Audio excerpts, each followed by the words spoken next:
Howdy folks, and I hope you're all in your seats with the engines running wherever you are in collecting land. And welcome back to the channel for another 1/6 scale figure review. And today it's the turn of Mike Tierno, aka the Beef Treat Zombie from George A Romeros 1985 genre-defining third zombie movie, Day of the Dead. Slightly different format to this one, folks. As this is a custom piece, there's no art box to look at here, so we're going to dive straight in with the figure itself, and then we're going to wrap the whole thing up with the usual showcase at the end. But before we do, I'd like to send a massive thank you to everyone who's supported Go Figure, and please drop a like on this review as it helps other people find the channel. And if you haven't already, be sure to hit that subscribe button and bell notification icon so you don't miss any of the 1/6 scale fun and games we've got coming up.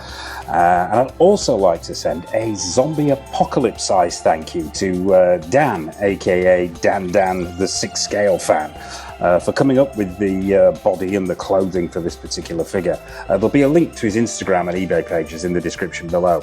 And also I'd like to thank him as well for commissioning Legio 7 workshop to produce the head sculpt and the hands for this particular figure. Damn fine job, I think they've done too. And this one's for Dan. If this figure did come in a box, it would probably have a warning which reads, "Don't piss this figure off, or you may have to sit in the dark and think about what you've done." Think about it. But that's enough of my ramblings. Let's dive into the figure.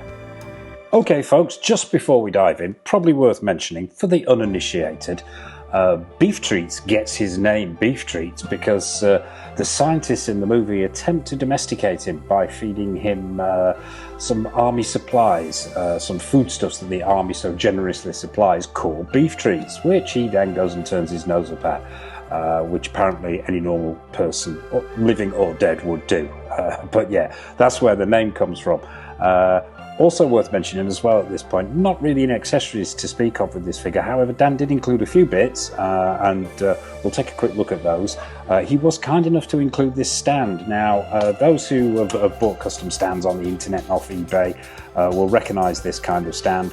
It's that sort of black plastic hexagonal base, not dissimilar to a Mars Toys base, and it's got this embossed sticker on the front, and really nice it is too. It's got some artwork from Day of the Dead. It says George A Romero's Day of the Dead across the front there. You've got Bub and Dr. Logan, and just really nicely done, and a nice inclusion. However, the eagle-eyed amongst you will have noticed it says Dr. Tongue on the front, and obviously this is Beef Treats and not Dr. Tongue. So probably not something I will be using in the display. It does come with a crotch grabber though, and it's a nice inclusion. We'll pop that to one side. The base you're actually seeing him on, and regulars to the channel will probably recognise this one, is the Y Studios Leatherface stand. Now, those who've seen my review of that car crash of a figure will know that this is the only halfway decent thing that came out of that box, and I will probably be using this particular stand in the display. Oh yeah, and he also comes with his hard hat. Now, nice inclusion this, all metal. Now what I believe Dan did here was repurposed a Dragon in Dreams possibly World War I helmet here. I'm not sure. What gave it away is the fact that it's all metal. It's got that leather section on the inside there to protect the head sculpt, and a leather strap as well. Now I believe he's repainted this and done a cracking job too, if I can get this into shot here.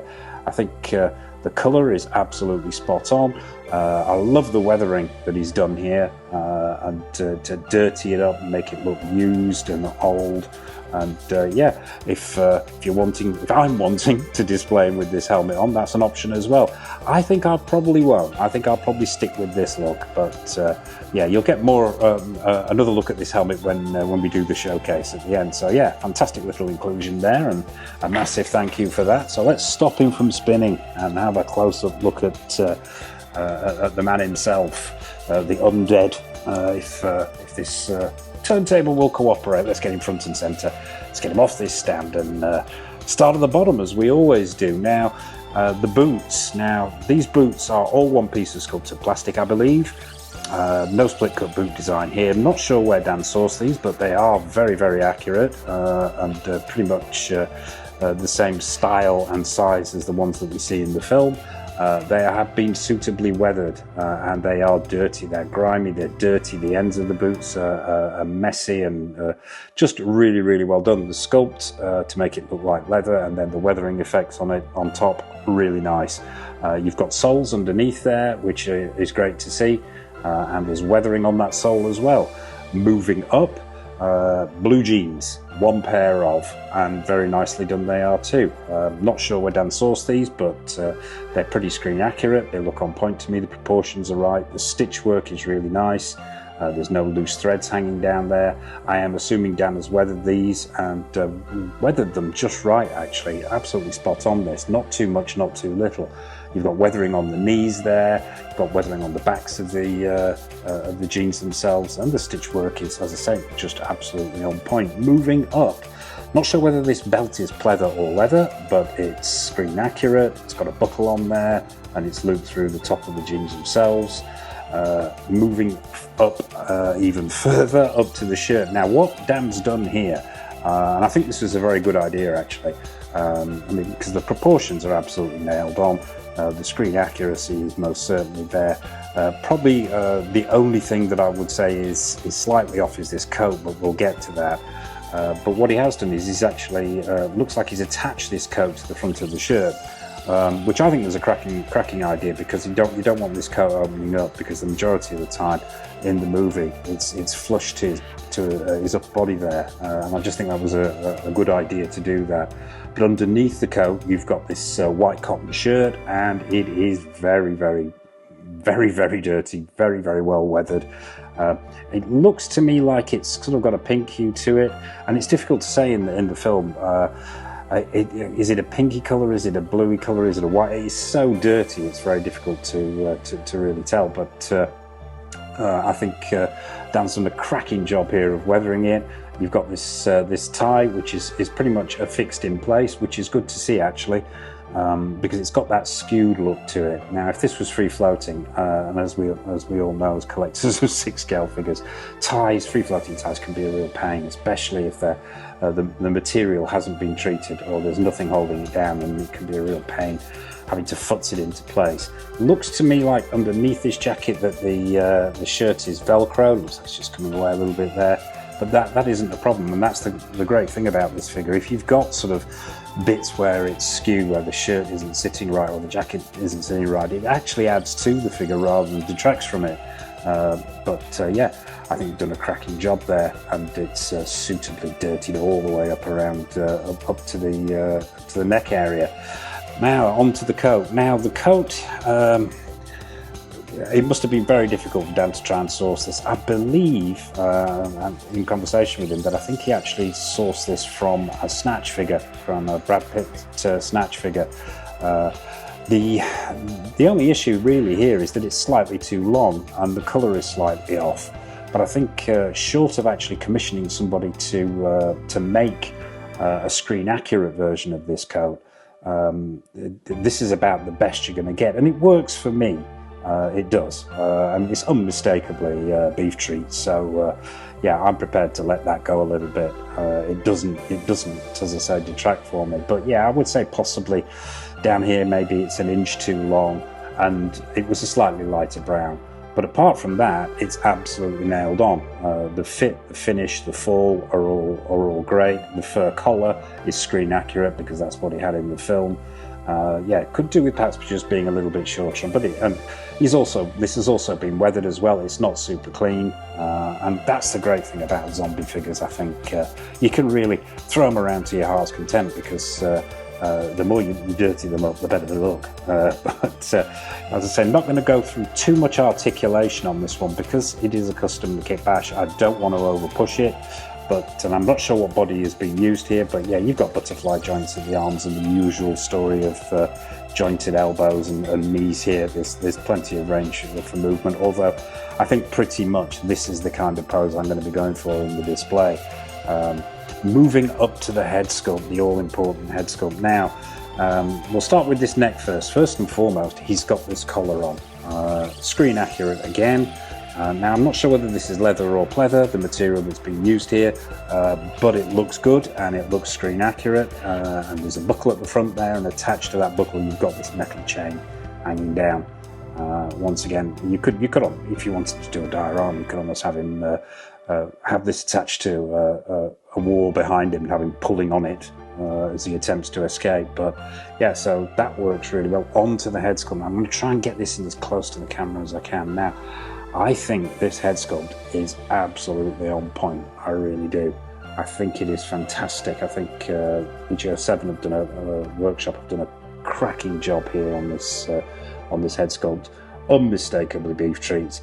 The hair, we'll start with the hair. The hairstyle, absolutely on point. You've got individual strands picked out there. The paint applications are really good. It's got, on revisiting the film, he has this sort of wet look, black hair, and they've captured that really, really well here. The face itself, yeah, pretty much from every angle there. There isn't an angle there where that isn't beef treats. The sculpt, really, really nice. You've got all kinds of growths on the side of the face here. There's scarring and cracking over the eyes there. The eyes are sunken with that sort of blue-green effect paint. And it's got those blue-green washes over as well, which are picked out in the creasing on the forehead. Paint applications here are really nice. Skin texture is very good to give it that deathly pallor and that dead look. It's slightly rough, it isn't smooth. The scarring on the face, absolutely on point here. This large scar down the right hand cheek, which is really nicely sculpted and then picked out with this red blood paint. And the two holes on the left cheek, once again, screen accurate and picked out with that blood paint as well. The mouth, I think, has been phenomenally well done. Those sculpted in teeth, which were a mess in the film, and they're suitably messy here as well. And you've got sort of red in the mouth there, there's that wet look, and then that sort of green, that bluey green paint is continued around the lips, all screen accurate. And I think that is a cracking little head sculpt, I really do. I think if I was judging this just based on that head sculpt, I'd be erring towards a 9 or a 10, definitely. They also provided the hands, Joe, and I think they've done a cracking job with the hands as well. Just the one pair of hands with this figure, but you've got that same bluey green pallor going on that you see on the head sculpt. They're sculpted in fingernails, but they're dirty and cracked and bloody, and there's blood spatter on the hands. It's on the hands themselves, and that blood spatter is continued up the shirt, which I'm assuming is something that Dan did there when he was putting this together. Same story on the left hand as well. That deathly blue-green pallor with the sculpted in veins.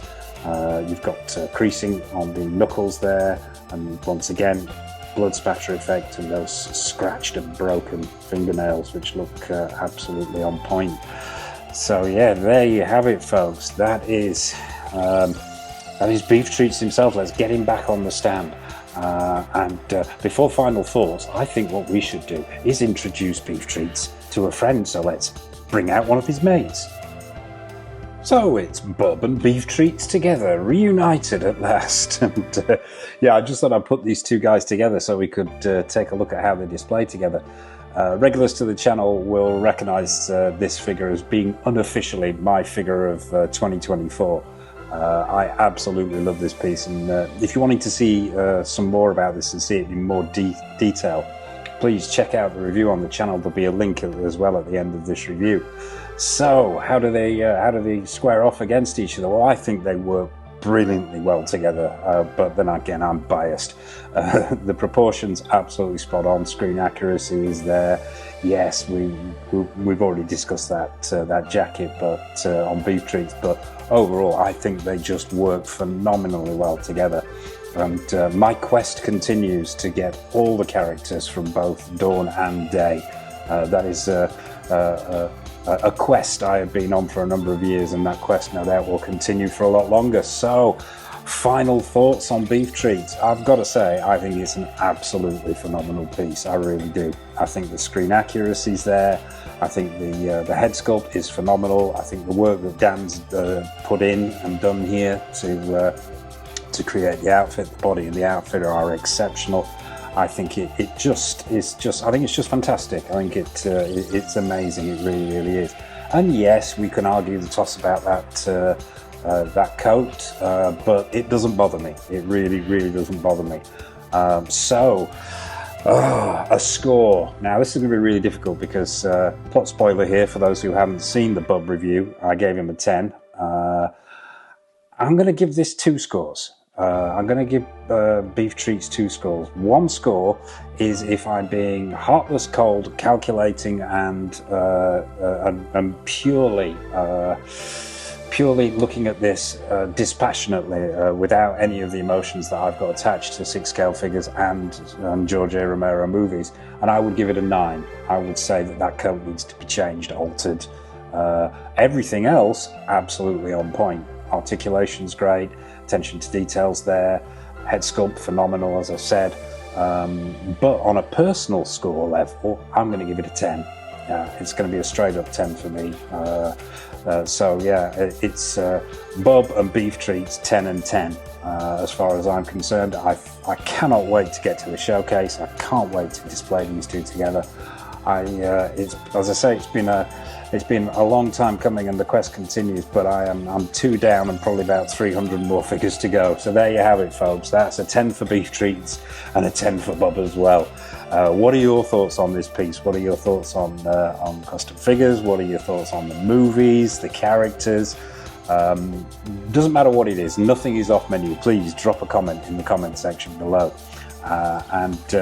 As always, a massive thank you for watching. I hope you've enjoyed this review. What's coming up on the channel? Well, in the not too distant future, we are going to be having an infestation on Go Figure. I'm not going to give too much away, but there's going to be a series of reviews of a series of figures that are all from the same source. Yeah, an infestation, let's put it that way.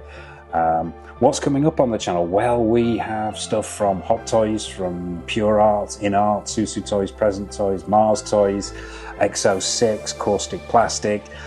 We've got retro reviews, we've got more episodes of Grail or Fail, more episodes of Don't Make Me Choose, more showcases. Literally a raft of stuff on the horizon. So as I mentioned at the top there, please mash that subscribe button and bell notification icon so you don't miss any of the good stuff coming up. And I suppose all that remains for me to say from Bub, from Beef Treats, take care of yourselves, happy collecting, nice hat asshole, and it's over to the showcase.